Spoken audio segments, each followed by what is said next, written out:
ہم اپنے معاشرے میں مسلمانوں کے درمیان جن اچھی اور خوبصورت باتوں کا چلن اور رواج دیکھتے ہیں، ان میں سے ایک اچھی اور خوبصورت بات یہ ہے کہ مسلمان یہ چاہتے ہیں کہ وہ دوسرے مسلمان بھائیوں سے اپنے حق میں دعا کرائیں۔ کس قدر خوبصورت انداز ہوتا ہے اور کس قدر زیادہ یہ دل لبھا لینے والی ادا ہوتی ہے کہ جب انسان اکیلا بیٹھا ہوا ہو،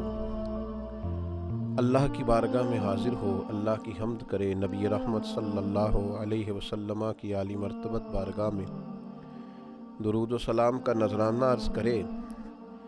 اور پھر وہ کسی اور کے لیے دعا مانگنی شروع کرے۔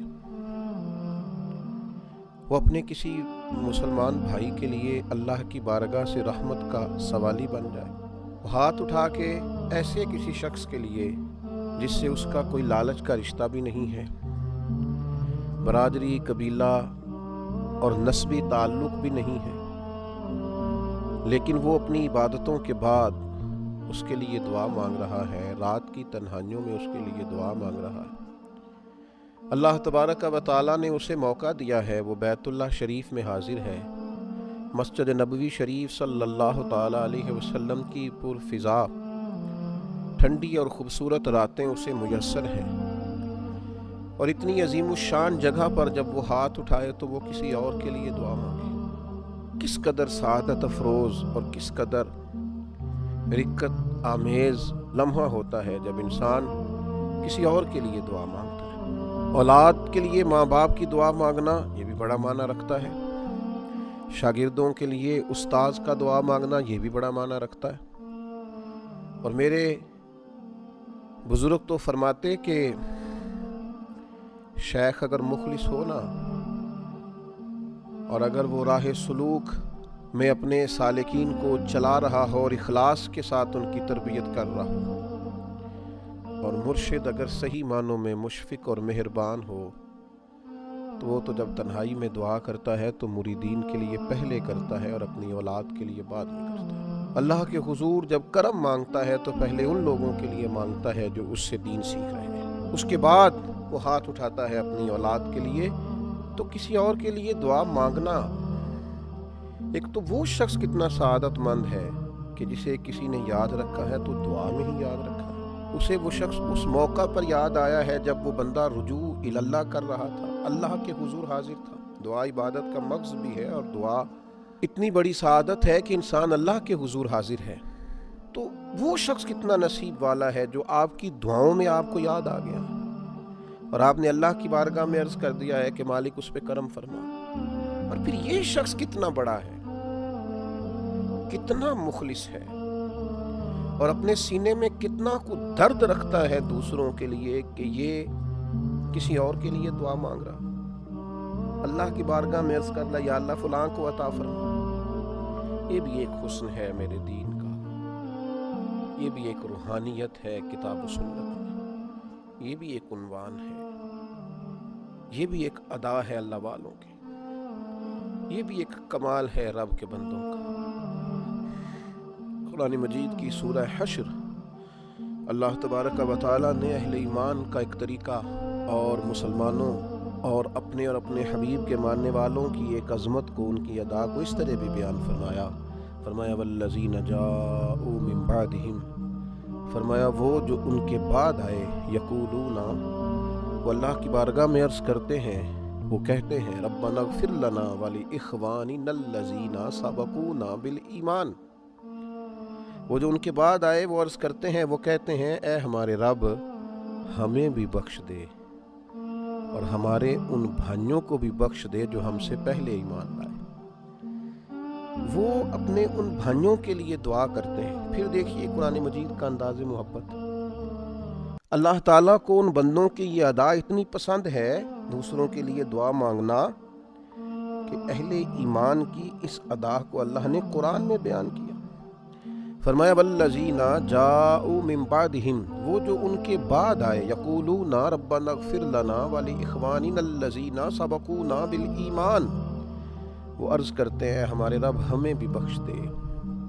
اور ہمارے ان بھائیوں کو بھی بخش دے جو ہم سے پہلے ایمان لائے۔ ان کی غیر موجودگی میں ان کے لیے دعا کرتے ہیں، اللہ کے حضور عرض کرتے ہیں، اللہ سے اپنے بھائیوں کے لیے خیر مانگ رہے ہیں۔ آپ دیکھیے رسول کریم صلی اللہ تعالیٰ علیہ وسلم نے اس عمل خیر کو کتنی اہمیت دی۔ حضرت سیدنا ابو درداء رضی اللہ تعالیٰ عنہ روایت فرماتے ہیں، اور صحیح مسلم شریف میں یہ حدیث موجود ہے، ارشاد فرماتے ہیں کہ نبی کریم صلی اللہ تعالیٰ علیہ وسلم نے فرمایا، جو مسلمان اپنے بھائی کے لیے اس کی غیر موجودگی میں دعا مانگتا ہے نا، تو اللہ تبارک و تعالیٰ ایک فرشتے کو مقرر کرتا ہے، فرشتہ اس کی دعا پر آمین بھی کہتا ہے،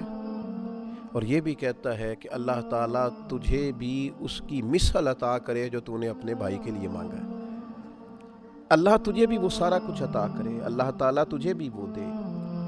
اس کی مثل اللہ تجھے بھی عطا کرے۔ یعنی یہ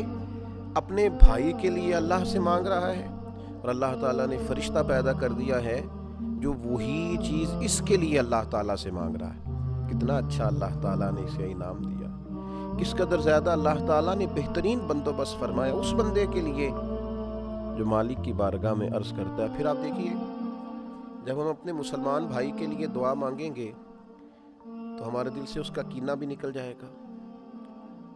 کسی قسم کا حسد اس شخص کے لیے قائم نہیں رہے گا، کس قدر زیادہ مسلمان کی محبت، مومن کی محبت دل میں آئے گی، اخوت اسلامی کو کتنا فروغ ہوگا، بھائی چارے کو کتنا دوام ملے گا، محبتیں کس پائے کی ہو جائیں گی جب دوسروں کے لیے دعا مانگیں گے۔ آج کچھ لوگ کہتے ہیں جب ان سے کہا جائے کہ مسلمانوں کے لیے دعا مانگو تو کہتے ہیں دعا سے کیا ہوتا ہے؟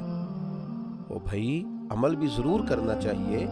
عمل بڑا درجہ رکھتا ہے، لیکن آپ دعا کی اہمیت کا انکار کیسے کر سکتے ہیں؟ نبی کریم علیہ السلام نے فرمایا دعا مومن کا ہتھیار ہے۔ بدر میں جنگ بھی کی اللہ کے محبوب علیہ السلام نے، تدبیر بھی فرمائی، صفیں بھی سیدھی کی، اور ساری رات دعا بھی فرمائی۔ اللہ کے حبیب علیہ السلام نے ہمیں یہ اسوہ دیا ہے کہ دعا ایک بڑی قیمتی چیز ہے۔ دعا کا معنی ہے آپ نے اپنے رب سے رجوع کیا، اللہ تبارک و تعالیٰ سے آپ نے مدد کا سوال کیا، تو اپنے مسلمان بھائیوں کے لیے دعا کرنا، ان کے لیے اللہ کی بارگاہ میں عرض گزار ہونا۔ حضرت سیدنا عمران بن حسین رضی اللہ تعالیٰ عنہ روایت کرتے ہیں، اور یہ روایت بھی مسند میں موجود ہے کہ نبی پاک علیہ السلام نے فرمایا بھائی کے لیے اس کی غیر موجودگی میں جو دعا مانگی جاتی ہے کبھی رد نہیں ہوتی، اللہ تعالیٰ اسے قبول فرما لیتا ہے۔ حضرت عبداللہ ابن عمر رضی اللہ تعالیٰ عنہ روایت کرتے ہیں، ترمذی اور ابن ماجہ میں موجود ہے، فرماتے ہیں کہ کوئی دعا اتنی جلدی قبول نہیں ہوتی جو غائب کے حق میں دعا کی جائے تو جتنی جلدی قبول ہوتی ہے، یعنی بندہ وہاں موجود ہی نہیں، وہاں سے غائب ہے، اور آپ نے اس کے لیے دعا کر دی،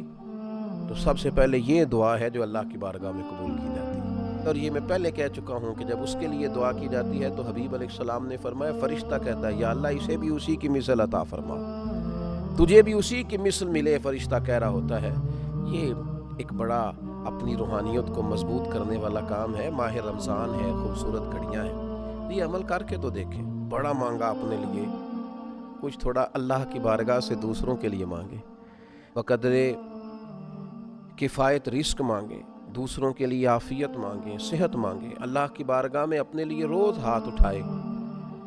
کبھی کسی اور کے لیے بھی اٹھا کے دیکھیں۔ کوئی بیٹھا ہوا مجھے دور دعا دیتا ہے، ڈوبتا ہوں پر سمندر اچھال دیتا ہے۔ اللہ تعالیٰ اس عظیم روحانی کام کرنے کی ہم سب کو توفیق رفیق عطا کرے۔